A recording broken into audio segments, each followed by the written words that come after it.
Welcome to Game Savers Podcast, your next-gen gaming podcast for news, reviews, previews, impressions, analyses, and roundtable discussions involving past, present, and future games. Happy holidays and Merry Christmas, everybody. My name is Tony, and today I'm joined by my co-host. I'm Wayne, and I love video games. And we're also joined by newest member of the Game Savers family, joining us all the way from out there in Ireland, Phil. All right, nice to meet you. Thanks for having me. Awesome. Thanks for being on, Phil. Appreciate it. So diving right into today, what do we got on the docket? Well, it's our Dear Santa 2021 wish list. Obviously, there's a lot of games that have already been announced for 2021, but there's a lot of things we'd still like to see out there. Some things that haven't been announced, some things that, people chat about, whether it's through banter, rumor mills, things like that. Maybe they've been touched on a little bit where they're currently in development, but not officially announced, things like that. So really what we'd like to see in 2021, completely hypothetical. Some are going to be off the wall. Some might be resurrections from long dead franchises. Some might be other things too. Like I'm just trying to think here, things that, like we said, are just totally off the wall in a new genre. Who knows, right? But again, we're going to go over that today and just kind of go around the room here and talk about what we'd like to see in 2021. So Wayne, anything else with that before we get started? Just a sort of a disclaimer at the start that this isn't just new video games. It can be literally anything that you want to see in the world of video games that can relate to developers, publishers, rumors, hardware, software, yourself, anything at all. We're just going to completely blow this wide open to include whatever you want. So completely off the wall Christmas podcast, ladies and gentlemen. When we come back in 2021, we're going to actually preview all the games that we know for sure are coming out. Things like Resident Evil 8, Halo Infinite, Elden Ring, all those titles and more, some fun stuff. So that'll be the first week of 2021. 2020 has been shitty enough. So let's just say things we would like to see in 2021 at this point in time. I'll start off first. I think this is long overdue. I think it's time for it. I would love to see a resurrection of the Burnout series. I would love to see Burnout come back. I think we last had Burnout Paradise. That was in 2008, developed by Criterion, published by EA. Again, it's been 12 long goddamn years. It's time. So I didn't realize it was so long. 12 years since Burnout Paradise. Time has flown. And I mean, if that's, I wouldn't really want to see a remaster of that game because I think it's got that treatment a couple times over now. And they're really milking it at this point, which is, hey, the EA way to go. But I wouldn't mind seeing a new setting for this. I wouldn't mind seeing this, as a Burnout style arcade racer game set in Europe. I wouldn't mind seeing it set in somewhere like maybe Southeast Asia or Tokyo. Over there in Japan. So I think those would be really cool settings. They would fit for another Burnout game. I would love to see it. And again, I feel like that's a franchise that, there's a fan base out there. It's long overdue. I know that studio is focused on the new Need for Speed games right now, but if we're going by popularity and opinion right now, I'm definitely going with Burnout for 2021. Cool. Wayne, what about you? Number one, my number one, Dear Santa, I would like is the ability to walk into a shop and buy a PlayStation 5 off the shelf. That's what I want for 2021. Instead of fighting against bots and sitting in queues on websites and just fighting an unwinnable war just to buy a fucking console. That's all I want. I just want to go into the city center, preferably without a mask on. That would be nice. And be able to buy a PlayStation 5. That's my number one wish list. I guess I forgot to mention 2021. If we can fucking defeat COVID and get over that and get to that point, that'd be great. But that was a given. That was a given. Like that was top of everyone's list. Just being hopeful, yeah. Yeah, to be able to go to a concert again, wouldn't that be nice? It'd be a beautiful thing. Yeah. That's a good one. I mean, yeah, gotta beat the bots out there. Hopefully for 2021, we'll see what some companies do with that going forward, or if they just take the money and run and say fuck it. I know, being from the retail and supply chain industry, I've seen some really cool interactions out there. Companies like Walmart, where they go through and they do things now where after these big releases happen, they'll actually go back and do like an audit on all those orders and say, hey, which one of these had the same credit cards, same addresses, which were in bulk. Obviously that's a bot, cancel that order, right? So we're starting to see that more. Hopefully we see more of that in 2021, not on the post side of things, but the pre-purchasing side of things, right? So we can all get one. Yeah. But yeah, you're dead on that. What about you, Phil?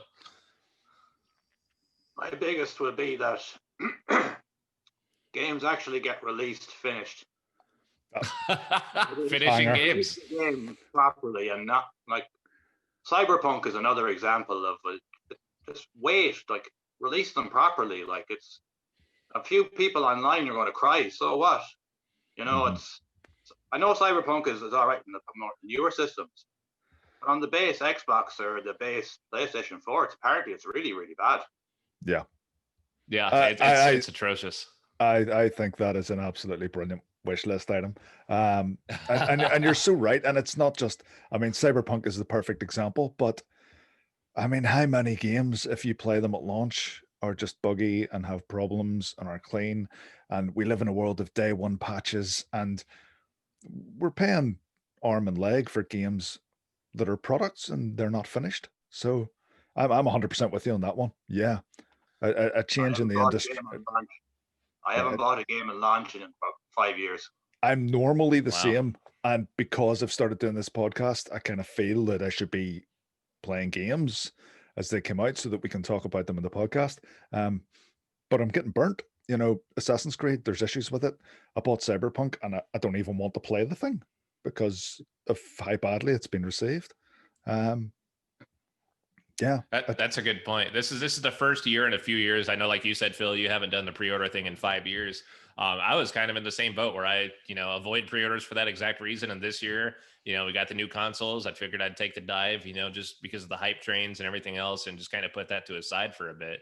And man, it burned my ass again. I should have known better. Cyberpunk comes out. I got it on PC, and I like to think I have a well above average rig at this point, and it can barely run the goddamn game. It's painful, and I think you took the words right out of my mouth with the Cyberpunk 2077 hopeful, with getting games that are released on launch. That would be a beautiful thing, wouldn't it? Can only hope. Oh, sorry, go ahead. We can only hope. We can only hope, indeed. We'll go back around the room here. I'm going to throw this one out there. So maybe I'll just skim over this one real quick and dive into another one. But Metroid Prime, long overdue. There's been some, touches on there that it might be in development, but nothing's really been 100% confirmed yet. We haven't seen trailer gameplay, nothing like that. So I'm just going to breeze over it. But I think it's long overdue for new Metroid. But if I'm going to go hard on one of these, I would love to see an Elder Scrolls 4 Oblivion remaster. Now, I know that remasters are a touchy subject for some. Some like to see remasters, some don't. I really think here in 2020, what you saw from Tony Hawk's Pro Skater, there's hope for remasters, right? They can be done right and then some. But that's one I would really like to see come back in full form. I know Bethesda really hasn't done a lot of remastering. They've done a lot of, re-releasing if we're talking about Skyrim and things like that. But I think Oblivion would be long overdue for that. And I think it's feasible because it came out on the 360 not too far back. So that's mine for sure. Elder Scrolls Oblivion. What about you, Wayne? Next on my list, I would like Insomniac Games to acquire the license for all of Marvel.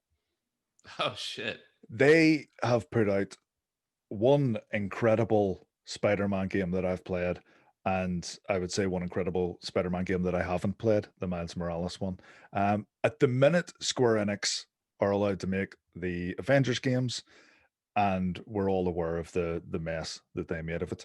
I would love them to lose that license and for Insomniac to build upon that Spider-Man universe they have and start making whatever they want to make, whether it be Iron Man games, Captain America games, Thor games, whatever. We've had so many really, really poor comic book video games in the past because they get shipped out to cheap developers, they slap a license on it, and they expect people to buy it. That seems to be changing with the likes of Rocksteady making the Batman games, with the like of Insomniac making these Spider-Man games. And I would love to see this just pushed even further. And I think Insomniac are the team to do it. Fair play. Yeah. I mean, gosh, they've given the superhero treatment to Spider-Man and then some, right? They've done such a great job with that. And I hope they continue to do it with others. You've seen them on other games too with Insomniac. For a reminder of those out there, Sunset Overdrive they did, Ratchet and Clank, probably one of the bigger series that they've touched on. They're more than capable of doing anything at this point in time. What about you, Phil? What else is on the wish list for Santa? Bungie come back and save Halo Infinite.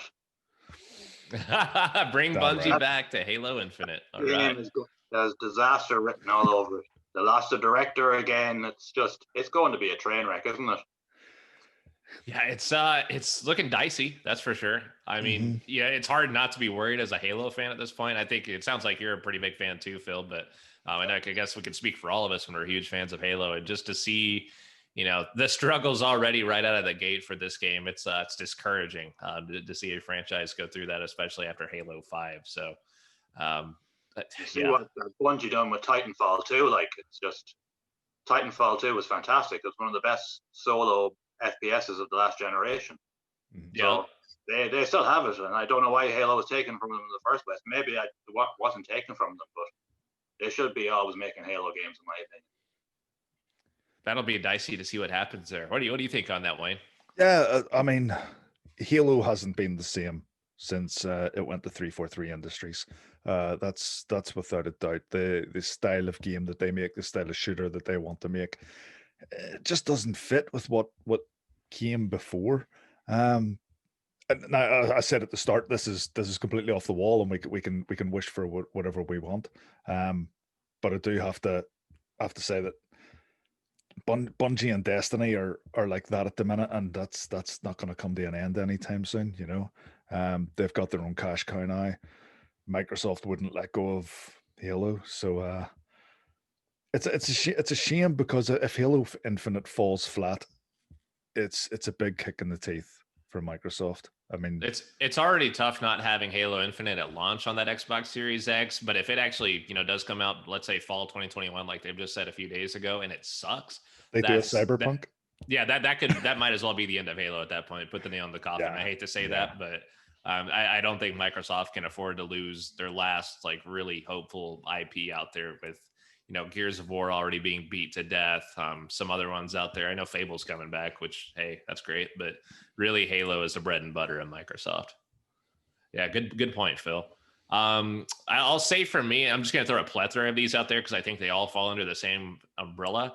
I would love to see some threes, some triple digits out of Valve.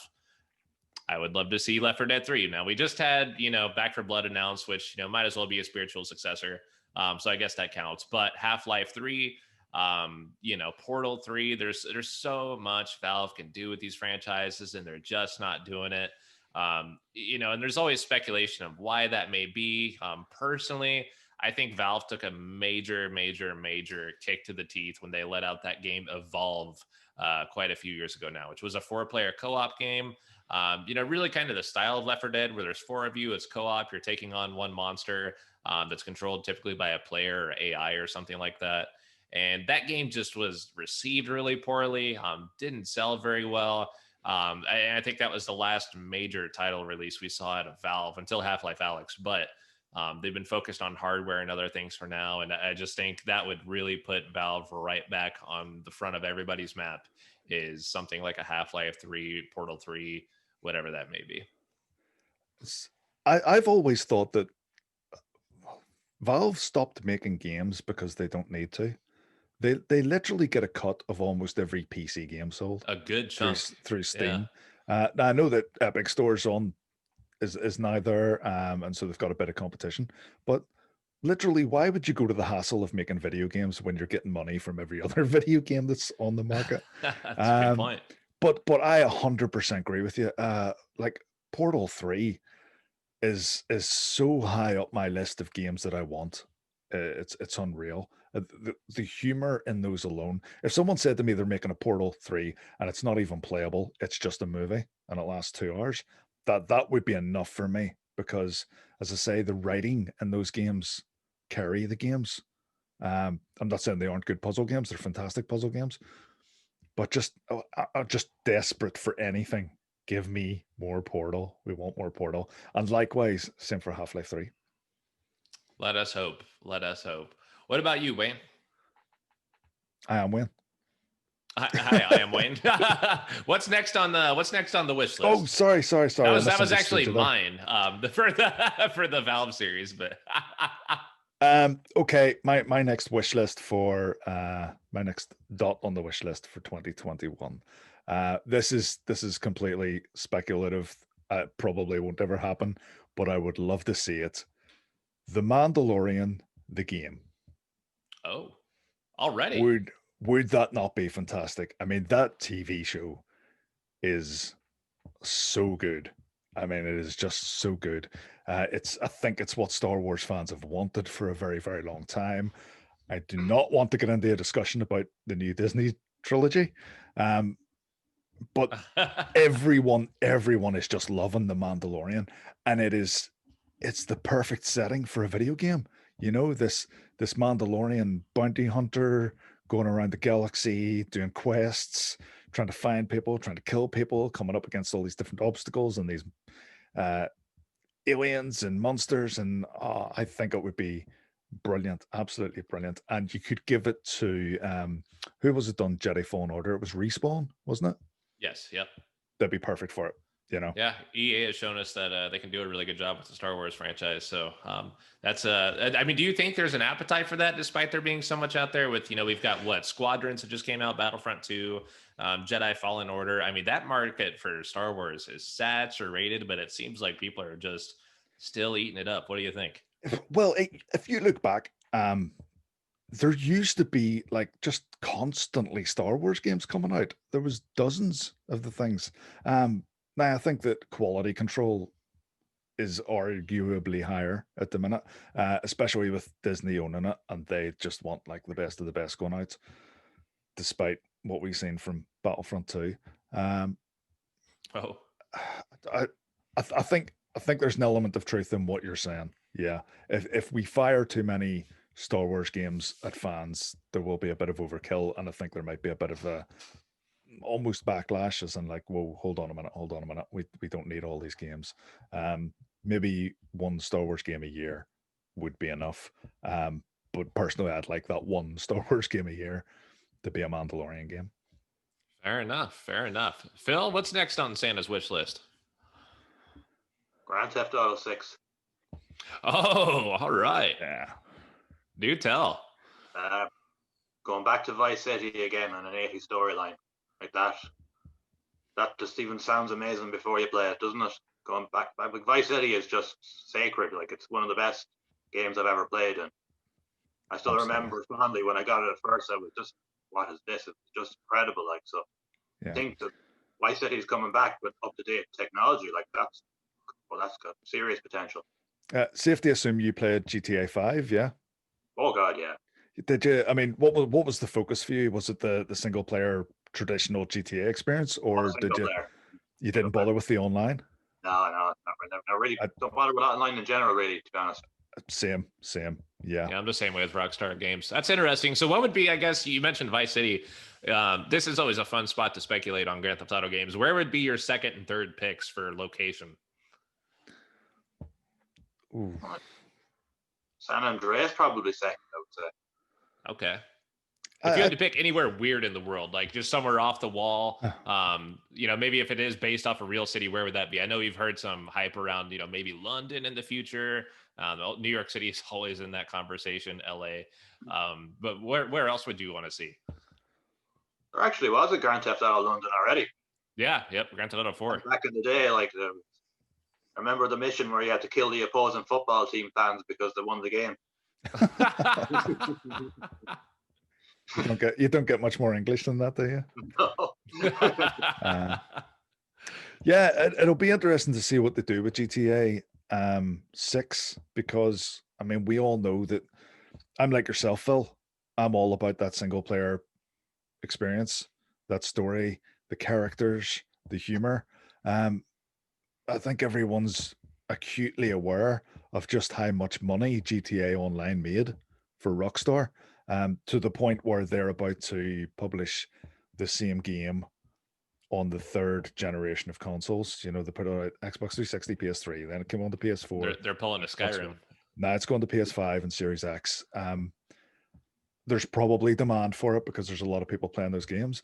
But I just really hope, I really, really hope they give us a fully fledged single player experience again, and that they don't just, evolve into this online experience, because that's not GTA to me. Yeah. I Yeah, don't that's think that's same. That's a good point. I'd be really nervous to to think of that as the future. There's no denying. Red Dead Redemption 2, Grand Theft Auto 5 online, both of those have just taken off and really become their own thing at this point. And a lot of us have been begging for that single player DLC, but we're just not getting it. And Rockstar is not appeasing that in any way, shape, or form at all. So we'll see. Hope for the best, right? I guess next on my Santa's wish list, dear Santa, please, we need another Turok game. That game is also from 2008, like I mentioned earlier, for Criterion. That's one of my OG favorite games from back on the PlayStation 2. I know there's been other Turok entries in that series, but I loved the PS2 version. I thought it was way ahead of its time for things like gore, mechanics, shooting, things like that. Dinosaurs in general are always a cool thing to see, which I guess we've kind of got that right now with things like Ark and whatnot. But I'd love to see another Turok. Now, Wayne, excuse me here, but I just wanted to mention this. You mentioned Disney making The Mandalorian. I would actually encourage Disney to stay the fuck away from from putting out a video game for that. Reason being, they actually made the most recent Turok game in 2008, which wasn't the PS2 version. Right. That was the 360 version. And I thought it was abysmal. And I thought it was cool that Disney did something like this, because Turok is really gory, really bloody. Mm-hmm. That game was just savage at points in time where you're just slaying dinosaurs, cutting throats, whatever. But for Disney to publish that was pretty surprising. But I just didn't think that was a very good entry in the series. Probably one of the weaker ones, but at least they tried it, right? And I think it was bad enough to where we haven't seen Turok in 12 years because of it. So I'd be nervous to see Disney, push into something themselves again. Mm-hmm. I know they didn't do a whole lot of other video games from that front, but that was the one that I remember that burned me the most. And I'd love to see another Turok come back with someone else. Yeah, that'd be cool. Cool. Sorry, Wayne.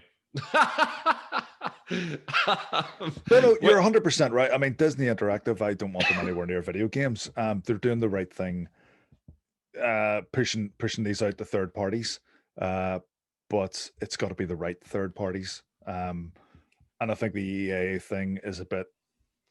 There's two sides to it, because Respawn have proven themselves, but there's other elements of EA which I don't even want to talk about. Fucking microtransactions and all that nonsense, What's next on Brother Wayne's wish list for Santa Claus?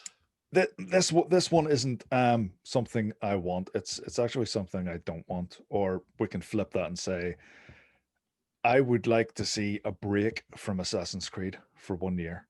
So no Assassin's Creed games in 2021. I think when they get in the habit of putting these games out so regularly, I think it detracts from the quality of them and the sort of, what's the word I'm looking for? Like complacency, maybe. They just don't seem as inventive. I think they could be a bit more imaginative with their settings and their characters and stuff. And I think when they're just rolling game after game after game, it becomes a bit dull, to be honest. So I'd like to see them take a break from Assassin's Creed. If they need to fill that gap with, I don't know, Prince of Persia, something like that, go for it. We'll take it. Yeah, you can apply that concept of just taking a break from a series to a lot of things, right? That's creative there. I like that. Maybe like Call of Duty, some sports titles out there definitely need a break, because man, some of those need a goddamn revamp, and there's no question about that. Yeah. And I don't mean a roster change with updated graphics. I mean, they need some real changes. I think this would have been a good year for something like Call of Duty to take a break. You're absolutely right on that, Wayne. With Assassin's Creed, it'd be nice to see a little breathing room there. Phil, what else was out there for you? Bring back Fear, the Fear franchise. Oh, Fear.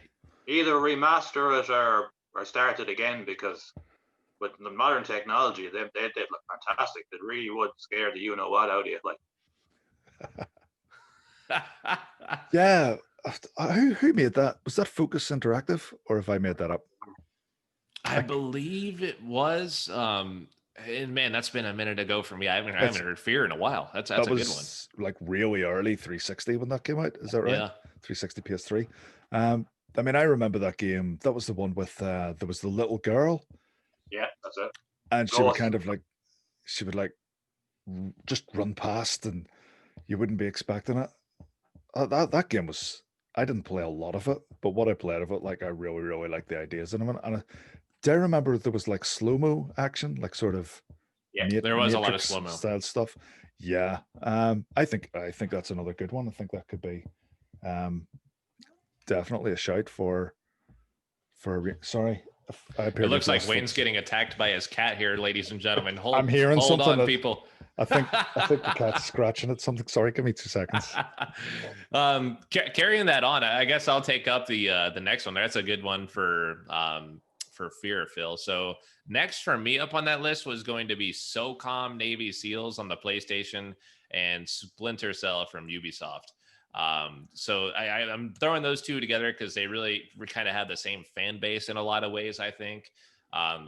Just from everybody that I've spoken to and interacted with, that's, mega fan of the Tom Clancy series. You see a lot of crossover from that into things like SOCOM. SOCOM, it's been ages since we saw that. We saw a lot of sequels to that when it was a thing back on the PlayStation 2. We even got a PS3 adaptation of it, but we haven't seen a whole lot since. It's been a while.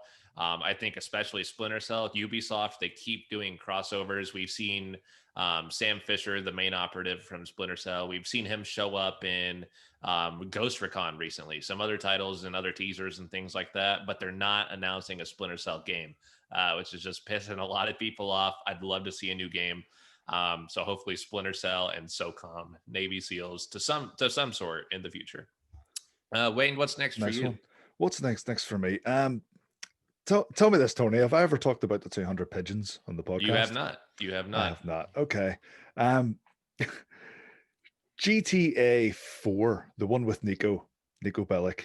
The collectibles in that game are pigeons. There's 200 in total, and I played that game, and I'm quite the completionist. I like to get everything finished off. Especially if there's like a little percentage counter in the menu somewhere, I want to get that thing around to 100%. Within GTA 4, I used the guide because there was no way you were going to find his pigeons other way. And I got right to the end collecting all the pigeons. And in the guide, I got to the 200th pigeon. I went into my menu and it says that I have 199 pigeons collected. No. So what I had to do was go right back to the very start and go through the guide again and go through every single area to try and find this one pigeon that I've missed. And I got right the way through it to 200 and I couldn't find the pigeon. And I'd done it a third time. So I've been through it 3 times through this guide, going around the city over and over again, trying to find this 200th pigeon. And at this stage, I can only assume that it's glitched and that I did get the pigeon, but it didn't bump the counter up. So what I want, my wish for 2021 is to get the 200th pigeon in GTA 4. Fair enough. Wow, that's a niche category. Haunted me. It has haunted me since. Like, when did GTA 4 come out? 10 years ago? 12 years ago? It's been a while. Yeah. And honestly, I'm not joking. At least once a week, I think about that 200th pigeon. Decades later. I'm not joking. I did not see that going there at all, Brother Wayne. Well, ladies and gentlemen, please stay hopeful for 2021 so Wayne can get his 200th pigeon in Grand Theft Auto 4 in Liberty City. That's incredible. Phil, what's up? What's next on the docket for you? That's Bulletstorm sequel. What's that again? Bulletstorm sequel. Bulletstorm. Oh, okay. People Can Fly. Yeah. Bulletstorm. I take it you enjoyed and played the first one then? Oh, I love it. I played through it 5 times. Holy shit. Oh, mercy. Now, Bulletstorm, that was back on the 360, right?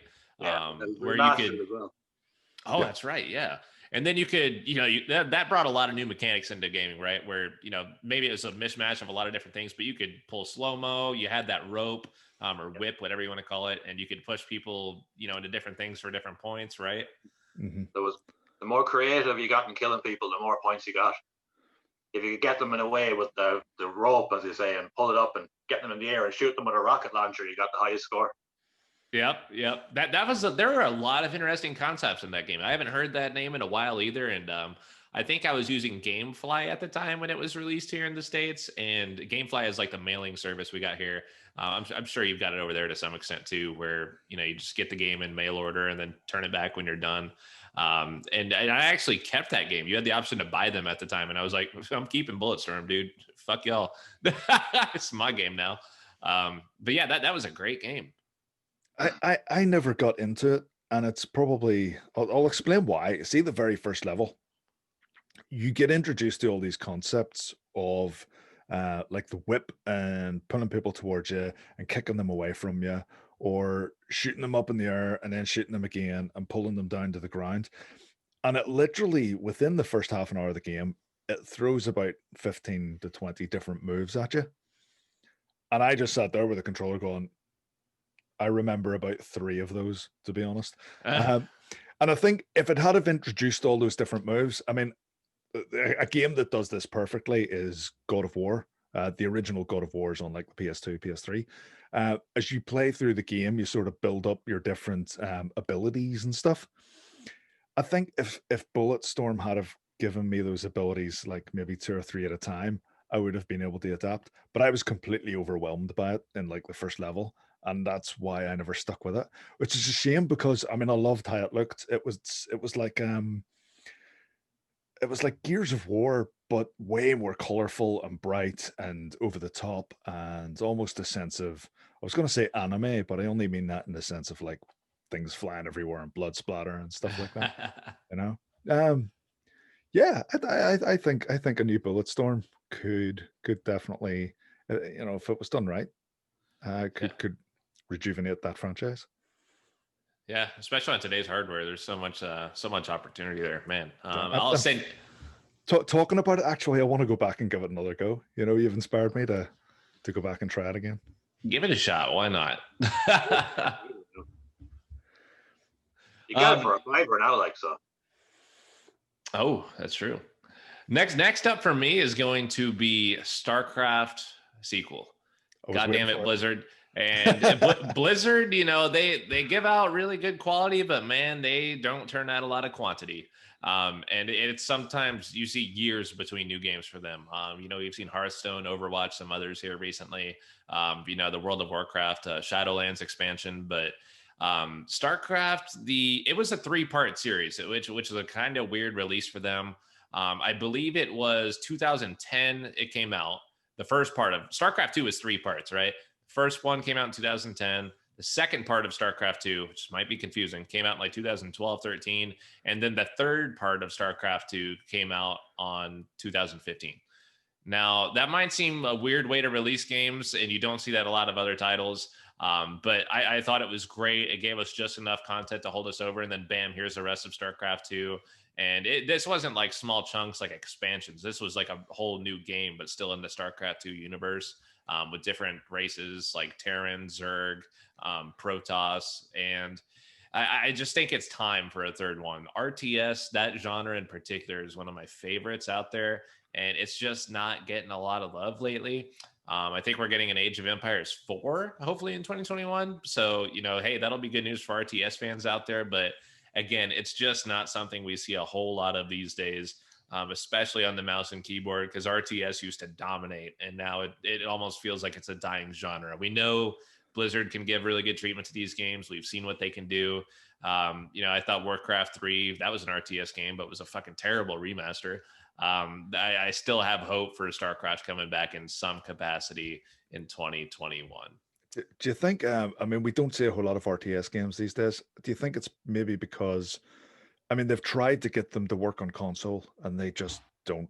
It just does not work with a controller. Yeah. So for a developer to make a game, knowing that they are limited purely to PC and they can't push this out on the Xbox and PlayStation and Switch and stuff, kind of is maybe a deterrent. Yeah, that's a toughie, because I think of RTS games that have come out on consoles, and the one that comes to my mind first and foremost was Halo Wars, if you remember that. Yeah. And that I thought was kind of a shitty adaptation. I don't think joysticks controller, gamepad, whatever you want to call it, are meant for RTS games. I think it really is mouse and keyboard, but you see some do really good at it. You see like the Warhammer 40K series, you see the Total War series on PC, handles it really well these days. It's a different style from what you see in StarCraft and, micro economy management and things like that. Obviously using hotkeys and you're all over the damn place on the keyboard, but I think there is an appetite for it out there. There's just not a lot of developers that want to take the time to do it because, again, it's hard to pull off, right? That's a hard game. I think RTS games are harder to balance than a lot of other games out there because there's so many different strategic opportunities from people that just rush, build up an army real quick, crash it into the other one within 5 minutes. There's some that play really slow, so people get different experiences out there, but again, our RTS is a hard one to master, and I hope we see more of those in 2021, specifically StarCraft 3. What about you, Wayne? What's next on the list? Okay, let's go for a traditional one. I would like to see season 3 of Telltale's Batman. Oh. I love Telltale games. I know I've heard people say they're not even video games. They are. They're interactive movie, TV experiences. Yeah, at this point in 2020, you've seen so many interactive video games. It's a thing now. It's here. I also think that Telltale, I mean, they really were spewing out the same thing over and over again, but with a different coat of paint. There wasn't a big difference between the Walking Dead games and the Game of Thrones games and I'm trying to think what else they'd done. Wolf Among Us. Actually thought that was a really good one. Yep. But season 2 of their Batman game ended on a massive cliffhanger, and then Telltale went under. Now I know that I can't remember the exact details. I know there's another company kind of trying to resurrect the ashes of Telltale, and it's possible we'll see it. I think we are expecting the Wolf Among Us season 2 at some stage. But I would really like to see season 3 of Batman purely because it ended on such a big cliffhanger. I mean, I've seen people recommend the game, and I don't understand how someone can recommend season 2 of something when there's no end to the story and there's not potentially going to be an end to that story. So that's what I would want. I would love that. Fair play. Phil, what else you got in the Santa's wish list bag? I'm hopeful for this new AEW video game. AEW All Elite Wrestling video game. I'm hopeful for that because there hasn't been a good wrestling game in years now. The last really great wrestling game, you'd be going back to SmackDown, Here Comes the Pain. So I'm hopeful that something like that, AEW, because they're more in touch with the fan base than WWE are now. I'm just hopeful they release the next great wrestling game that we've been missing for years now, because you get a good wrestling game, you're going to have great times with it. Yeah, that's a good point. I mean, wrestling games are a touchy subject for those fans out there. I'm right there with you, Phil. I love wrestling, and I mean, to think of the new WWE games, right, where we've had that same format for about 5-10 years now, and then this year they tried I think Battlegrounds it was called, where it's a really cartoon arcadey style from the WWE series, and it just didn't click with anybody. I'd love to see AEW get out there and master that. If they can't win the viewership front right now, at least in the wrestling world, at least win the video game front. And I think that would give them a huge push. That'd be awesome. It wouldn't be hard after the last one anyway. Right. WWE 20, and it didn't work in 2020. Right. Yeah. There was a glitch in the game that you tried to play it on the first day of the year. It wouldn't actually work. That's how bad that game was. That's abysmal. I don't follow the wrestling games, but I've seen a lot of footage from that game because the glitches were hilarious. Horrible. They were so funny. I mean, we complain about Cyberpunk and Fallout 76, but that was on a different level. Yeah, and I mean, you think of the content of that game, and there's not that much out there. I mean, it's two people fighting in a ring, maybe sometimes more, but Jesus Christ, I mean, how do you fuck that up? I mean, I know there's more to it than that, but my God, that's a good one, Phil. What's next out here? I've only got one or two more for myself. I'll say this. I would love to see a bigger push for VR games. I know we got Half-Life Alyx this year, and it was great. I'm one of those where I've just held off on the VR front because I enjoy the games, but I can't invest too much time or money into it because there's just not enough there, at least in my opinion.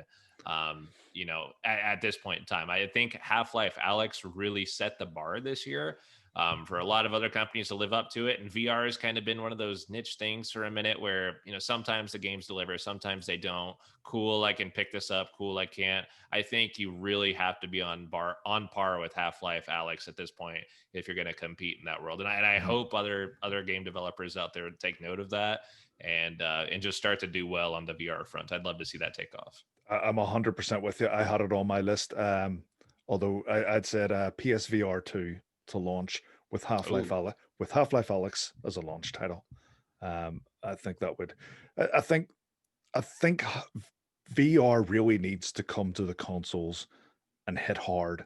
I think while it's part of a PC thing, while you still need that, for talk's sake, £1,000 PC plus about £400 worth of VR equipment. I think the barrier to get into the VR world is just too great for the mainstream. I think it really needs to come off the back of the consoles. I thought we were getting there with PSVR. I'm not so sure anymore. Shame.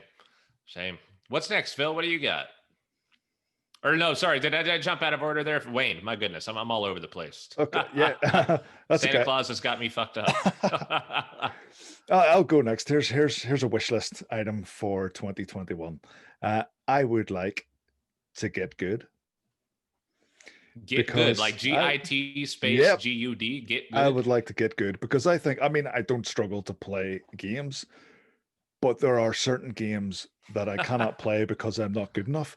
And that is the likes of the Demon's Souls games and online multiplayer. I just get can't good, peasant. I'm not adding an easy difficulty for you. Fuck you. I don't want easy difficulty. I just want to get better. And I think maybe that's on me. Maybe I need to pick one of these Souls games, like get a PS5 and get Demon's Soul and like sort of try to learn a bit of patience and focus and just try to learn the game. And then likewise pick one multiplayer game and just hammer and hammer and hammer at it and persevere until it clicks, Yeah. It's just down to me having a bit of patience and learning these games. But as I say, I think my own skill, my own ability is preventing me from enjoying some really, really good games. That's a fair point. I guess on the flip side of that, I'd like to say I wouldn't mind some games being more accessible because I know I just joked about that a minute ago with like, the get good. I'm not giving you an easy mode, but that's a really common response you see on, forums or comment sections for games like the Souls series, where it's like, oh, don't give them an accessible, easy difficulty thing because it's just gonna fuck up the game. Like, no, see, I kind of agree with that because that's the unique selling point. That's what make those games what they are. I wouldn't expect the developers of those games to change things because I'm not good enough or not patient enough with them. Yeah. So as I say, it's down to me. I believe it's down to me. But yeah, fair point. I mean, I'm one of those where I think if it's more accessible to others, it can't hurt, right? It can only make the series more popular, which is good for the developers. So at the end of the day, it's a win all the way around. What do you have to lose from it, right? Pick a harder goddamn difficulty for a higher gamer score if you want it. That option's there for you. You're not losing anything. You're adding shit to it. But I do see where that comes from. It takes away from development time and things like that. And some people are just purists and want the Souls series to be fucking impossible, which is fine. Let that be. So, Phil, what else you got in Santa's wish list bag? Brought back the Crisis series. That'd be pretty cool. Oh, Crisis. Okay. Yeah, come back and start it again. The remaster of the first one there this year because it was based in 2020. So I was kind of hoping maybe that it got a bit of interest back in it again and maybe potentially bring it back because seriously, like the new Crisis games would be fantastic on the new technology. So yeah, they're always ahead of their time. Like so, I noticed that I'm a big proponent of Game Pass, and EA Play got added to that recently, and I've seen that the three Crisis games are sitting there. I've never played any of them, so I'd be tempted to give them a bash. And the first one is amazing. The first one is fantastic. The second one, the third one, they're good. They're very good, but the first one is just fantastic. The AI and really, really good. The enemy's flanky and everything. Not like the normal first-person shooter where you just run out and run back into the corner. It's tough. Like, it really is tough, but it's good. Mm-hmm. Yeah, I remember when Crysis came out, that was the golden standard of graphics, right? Was melting PCs left and right at the time. And, I'm glad we got that adapted to consoles at some point in time. And it certainly wouldn't hurt to see more Crysis in the world, or just someone that's willing to go out there and push graphic limitations the way that game did. AI, whatever the case may be, because that game did do a lot of things right. Other things out there, I've really only got one more. And if you guys have more, that's fine too. But the last one for me would be, I would love to see a new genre out there. And again, this is kind of uncreative on my part, but I'd love to see a new genre that just comes out there and takes the fucking world by storm the same way that Battle Royale did here a few years ago with things like Fortnite, Warzone, PUBG. There's so many different things that have come out of that. I guess you could call it genre at this point, right? Apex Legends, don't want to miss that. And to see another genre come out in a really already oversaturated market of everything, I'd love to see something innovative. I don't know what that is. I don't know if it's a first person, third person, maybe not even any of that, just a different style of game completely that takes over, wows all of us and holds on to us for a generation, because I think we're kind of coming to that point in time where Battle Royale, it's still going to be around a long time from now, but we're kind of on the downhill side of it, where it really hit its peak this year, I think, with things like, again, Warzone, Fortnite. There's only so many different ways you can, chop that up into different bits of variety. So it'll be nice to see another genre come out of nowhere and take the world over. Again, don't know what that looks like, but I would love to see something totally new to all of us out there. Yeah, interesting. It's a head rattler trying to work out what that would be, as you say, but it's not our job to work it out, is it? It's just our job to buy the games and play them. Yeah, I'm not smart enough for the other side of that coin. So yeah. If we knew the answer to that question, we'd probably be a lot wealthier, and I'd be sitting in front of a real fireplace instead of a virtual one. It is a nice looking virtual fireplace, though. Awesome. Yeah, cool. My next one, it's a pretty obvious one, and you're probably surprised that I haven't mentioned it already. We need a new BioShock game, preferably with Ken Levine back on board, but I can't see that happening. But they finished Infinite with an explanation of how these worlds tie together and how their multiverse kind of exists, and it seemed like they were setting it up for, we're going to blow this wide open, and then nothing. And when was Infinite? Infinite was at the end of the 360, so that was probably about 8 or 9 years ago. And it's an incredible franchise, and it's a money spinner. I don't know why it's being sat on. Why are we not getting more BioShock games? Even, movies, TV shows, comics, novels. Why is this thing lying dormant? BioShock it's one of the best franchises, as far as I'm concerned, of all time. Yeah, it's one of those that could be expanded on pretty easy, right? Whether it be books, movies, TV, something. It's just sitting there, and I don't know why. I really don't. Maybe they just don't know what to do with it. Maybe they've batted a load of ideas around a table and nothing's stuck, and they're just completely lost without the original head honcho of BioShock. I think it's about time. I think we will, and I don't think it's unrealistic, because this thing can make money. It definitely can. So I don't think we'll sit on it much longer. I think we will see an announcement for BioShock this year. Let us hope. Phil, anything else? On what Wayne was saying there about BioShock, I know you were saying in the next episode you wanted to talk about it, but I think that game Atomic Heart needs to get a lot more attention than it is. That's one of the wish lists that people actually start paying attention to that, because that looks fantastic. Yeah. Basically like a cross between BioShock and Fallout, but it's this crazy parallel timeline that the USSR won, and it just got weirder and weirder as time went on. So you say there about the BioShock thing, that could be the answer in this generation if things go ahead and it takes off. Like, definitely, there could be serious potential with that franchise. Yeah, I totally agree with you. It's a game that's been on my radar for quite some time, but I don't know when we're gonna see it. I don't know when it's gonna be released. It seems Coming to out be this year for definite. what's that? It's definitely coming out this year. I looked it up This year. earlier on. Awesome, Oh, awesome. nice. I'm Definite looking this forward to year. that. One of the things that it puts me in mind of, a lot of times when I think about video games, I think that right at the start, before you start making a video game, you've got a blank slate and you can create absolutely anything, right? And so many of our games are completely grounded in reality. Or that might be something like a fantasy game, and they come up with orcs and dragons and goblins and werewolves that we've seen 100 times before. Atomic Heart, to me, is someone that started with a blank slate and said, let's put everything into this game that no one's ever seen before.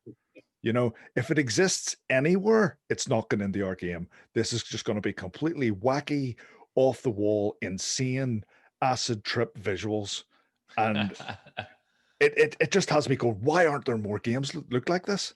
It looks insane. It looks completely bonkers. It looks like a nightmare. And I can't wait to play it. I'm so excited about that game because it's maybe this is the new genre, you know, trippy acid nightmare shooters. Let it be. Well, boys, we got anything else before we get ready to take it home here? No, I'm all good. I'm all good. I've got Santa's got enough on his plate as it is with my big wish list. Santa Claus is gonna have a big ass bag of coal for you boys this year. It's full. Awesome. Well, thanks again for being on, gentlemen. And Phil, thanks for joining us today. It was great having you. Thanks very much. Cheers, man. Thanks. Awesome. Appreciate it. So that'll wrap things up for today. Again, everybody, if you're listening and this is a week of Christmas, we're in the holidays. So Merry Christmas, Happy Holidays to you. Hope you enjoy the New Year's as well.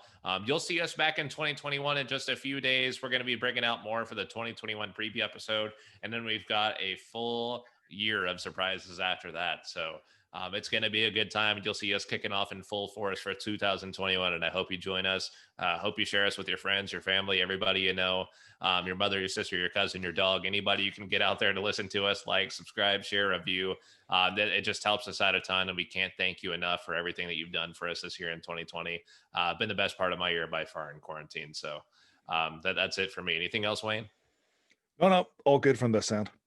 Awesome. All right. We'll take it home then. So again, you can find us on facebook.com/GameSavers channel. That's usually where we post our episodes. You might see us expand into the Instagram, Twitter worlds and things like that in 2021.